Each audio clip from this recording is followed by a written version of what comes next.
Alamat celaka manusia heboh. Manusia celaka hanaga ku depan. Pertama, na ilmu hana beramal. Yang salah satu tanda masa depan tidak baik. Yang kedua, beramal tapi hana ikhlas.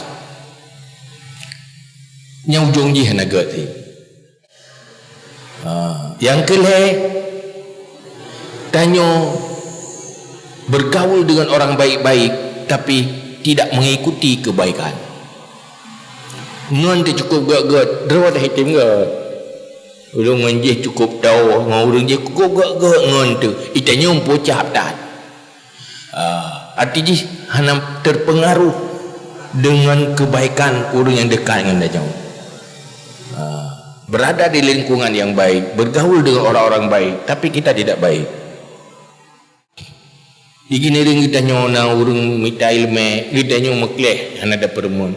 Igini ring kita nyona urung ya ibadah, kita nyo hana ada pengaruh untuk ibadah. Nyen tanda celaka, tanda gagal.